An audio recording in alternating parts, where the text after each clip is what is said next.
श्री सद्गुरु देवाय नमः। भाइयों बहनों, शास्त्र और संतजन यह कहते हैं कि मानव जीवन बड़ी मुश्किल से मिलता है। इसका मुख्य उद्देश्य केवल और केवल ईश्वर की प्राप्ति है। इस शरीर के माध्यम से ही ध्यान, साधना, सेवा, भक्ति और आत्मिक उन्नति संभव है। मतलब कि यह जीवन दुर्लभ है और इसे व्यर्थ नहीं गंवाना चाहिए। मनुष्य की प्रवृत्ति होती है कि जब सब कुछ अच्छा चलता है, धन, स्वास्थ्य, परिवार, तो वह ईश्वर को भूल जाता है। लेकिन जैसे ही कष्ट आते हैं, बीमारी, संकट, हानि, तो वह ईश्वर को पुकारने लगता है। यह मनुष्य की कमजोरी है, परंतु यह भी सच है कि ईश्वर करुणामय है। वह अपने भक्त को किसी भी अवस्था में स्वीकार करते हैं। जैसे माँ अपने बच्चे को हर हाल में अपनाती है, वैसे ही भगवान अपने भक्त को दुख में पुकारते देख तुरंत सहायता करते हैं। अधिकतर लोग भगवान से भौतिक वस्तुएं जैसे धन, नौकरी, स्वास्थ्य, संतान मांगते हैं। शास्त्र और संत कहते हैं कि इन चीजों से तत्कालिक राहत मिल सकती है, पर आत्मा की शांति और मोक्ष नहीं मिलता। इसलिए कहा गया है, भगवान से कुछ अगर मांगना है तो भगवान से भगवान को ही मांगो, यानी उनकी भक्ति, नाम, कृपा और शरण। जब हम भगवान से भगवान को ही मांगते हैं तो सब कुछ मिल जाता है। जैसे एक राजा से केवल उसकी छाया मांग लो तो सारा राज्य उसकी छाया में आ जाता है। संतों ने स्पष्ट किया है कि यह जीवन क्षण भंगुर है, न जाने कौन सा क्षण अंतिम हो। इसलिए हर पल भगवान का स्मरण करते रहना चाहिए। काल करे सो आज कर, आज करे सो अब। यह संत कबीर की सीख है कि भगवान की भक्ति को टालना नहीं चाहिए। भले ही कोई व्यक्ति जीवन भर पाप करता रहा हो, लेकिन यदि अंत समय में भगवान का नाम उसके मुख से निकल जाए या कोई उसे सुना दे तो वह मोक्ष प्राप्त कर सकता है। यह नाम महिमा का वर्णन है। राम नाम बिनु तरे नाही। राम का नाम भव सागर से पार कराता है। यह दास कहता है कि हमें ऐसा जीवन जीना चाहिए कि हम सुख दुख दोनों में भगवान को याद रखें, उनकी कृपा को सर्वोच्च माने, ना कि भौतिक संपत्ति को। हर दिन हर क्षण को अंतिम मानकर भक्ति में लगे। नाम जप, सेवा, सत्संग और ध्यान के माध्यम से उनसे जुड़ाव बनाए रखें। देवता भी मानव तन प्राप्त करने के लिए लालायित रहते हैं, क्योंकि इस शरीर में भगवान की भक्ति और उनकी उपासना करने का अवसर मिलता है। यह शरीर मानव को विशेष रूप से भगवान की प्राप्ति के लिए ही मिला है और हमें इसका सही उपयोग करना चाहिए। यदि हम इस शरीर को भगवान की सेवा में लगाते हैं तो हमारा जीवन सफल होगा और हमें मोक्ष की प्राप्ति होगी। हमको समझना होगा कि हमारा जीवन केवल सांसारिक सुखों और भौतिक इच्छाओं के लिए नहीं है। असल में भगवान से हमारी सबसे बड़ी मांग यह होनी चाहिए कि हमें उनका नाम मिले, उनकी भक्ति मिले और हम उनके चरणों में समर्पित हो जाएं। यदि हम भगवान की शरण में रहते हैं और अपना जीवन जीते हैं तो हर प्रकार की मुश्किलें और दुखों से हम मुक्त हो सकते हैं, क्योंकि जीवन का असली उद्देश्य आत्मिक उन्नति और भगवान की प्राप्ति है। और इस उद्देश्य के लिए हमें हर पल अपने जीवन को इस दिशा में लगाना चाहिए। आज जो कथा यह दास सुनाने जा रहा है वह उत्तर प्रदेश से शिवम जी ने भेजी है, जिसको सुनकर नाम जप के प्रताप को हम समझ जाएंगे। वही कथा यह दास सुनाने जा रहा है। इस कथा को जानने के लिए इस वीडियो को आखिर तक अवश्य देखिएगा। इसके साथ ही यदि आप राधा नाम की महिमा, बांके बिहारी जी की कृपा और वृंदावन से जुड़ी सत्य कथा का आनंद लेना है चाहते हैं तो हमारे दूसरे चैनल अच्युत प्रभात तथा भक्त और भगवंत को जरूर देखें। मेरा नाम शिवम है। मैं उत्तर प्रदेश के एक छोटे से कस्बे में जन्मा और वहीं पला बड़ा। मेरी उम्र लगभग 42 वर्ष है। मैं एक सरकारी विद्यालय में अध्यापक के रूप में कार्यरत हूँ। ईश्वर ने मुझे एक सुंदर और शांतिपूर्ण जीवन दिया है। एक धर्मपरायण पत्नी, 2 होनहार बेटे और पैतृक खेती, जिससे हमारे घर की जरूरतें पूरी होती रही।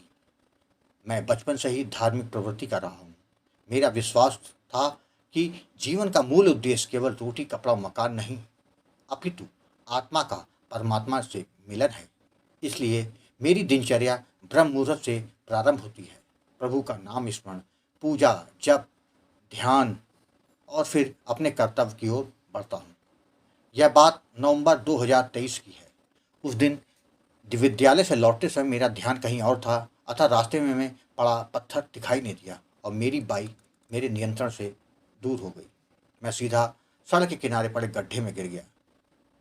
उस टाइम तो मालूम नहीं पड़ा, लेकिन जब उठने की कोशिश की तो मालूम पड़ा कि मेरे दाहिने पैर में बहुत दर्द हो रहा है। यानी जब लोगों ने आए, उन्होंने मुझको गड्ढे से बाहर निकाला और मुझे अस्पताल ले गए। जब वहाँ मेरा एक्सरे कराया गया तो मालूम पड़ा मेरे दाएं पैर की हड्डी में हेयर लाइन फ्रैक्चर है। इलाज शुरू हो गया, प्लास्टर चढ़ाया गया, लेकिन जो चोट शरीर को लगी उससे कहीं गहरी चोट मन को लगी थी। मैं सोचने लगा, ऐसा क्यों हुआ? क्या कोई पाप किया है मैंने? क्या मेरी तपस्या में कोई त्रुटि रह गई है? मन बार बार भीतर से एक ही सवाल पूछता है, हे प्रभु क्यों? कुछ दिनों बाद परिवार वालों के कहने पर मैंने अपनी कुंडली एक प्रतिष्ठित ज्योतिषी को दिखाई। उन्होंने गहन निरीक्षण के बाद कहा, अभी 1 साल का समय अत्यंत कठिन है। 2 और बड़ी दुर्घटनाएं संभव हैं और उनमें से एक में मृत्युतुल्य पीड़ा या रक्त बहाव हो सकता है। यह सुनकर मैं भीतर से हिल गया। शरीर से ज्यादा मन पर घाव हुआ। मन में मृत्यु का भय घर कर गया। डरने लगा, यदि मैं चला गया तो मेरे पीछे मेरे परिवार का क्या होगा? यह चिंता धीरे धीरे अवसाद का रूप लेने लगी। मैं दिन रात चिंताओं से घिरा रहने लगा। जीवन का आनंद जैसे समाप्त हो गया। एक दिन जब मन अत्यंत आसान था, यूट्यूब पर मलुक पीठ वाले राजेंद्र दास जी महाराज का प्रवचन देखने लगा। वे राम नाम की महिमा को बता रहे थे।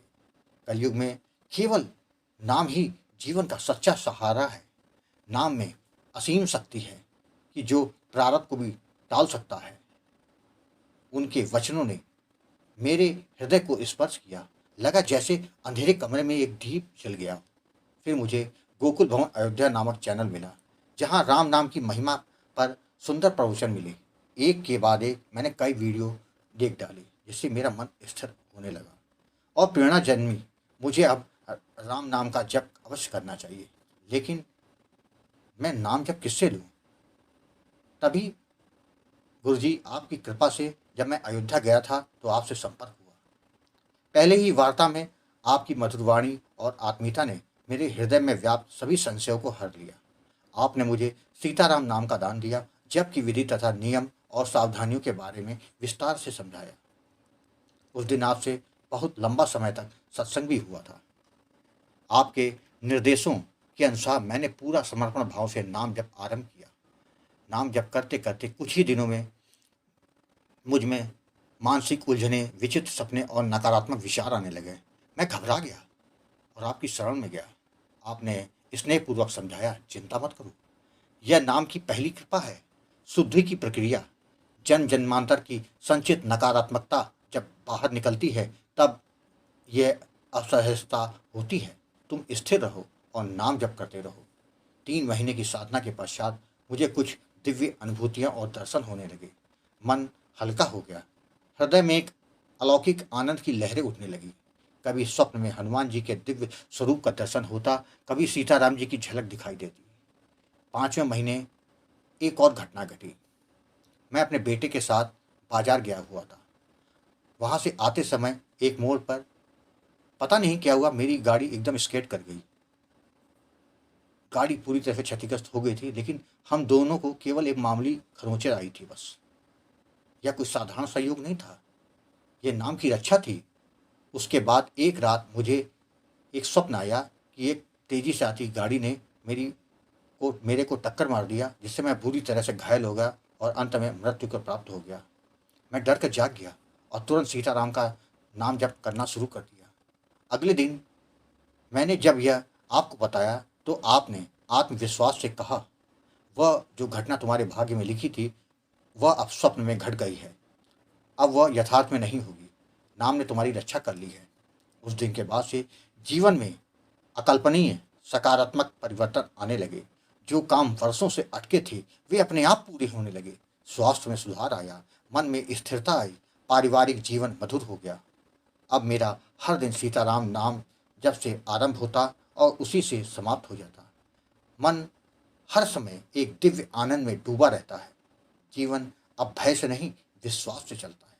गुरुजी, तब से 1 वर्ष पूरे हो चुके हैं, किंतु कोई अप्रिय घटना मेरे जीवन में नहीं घटी।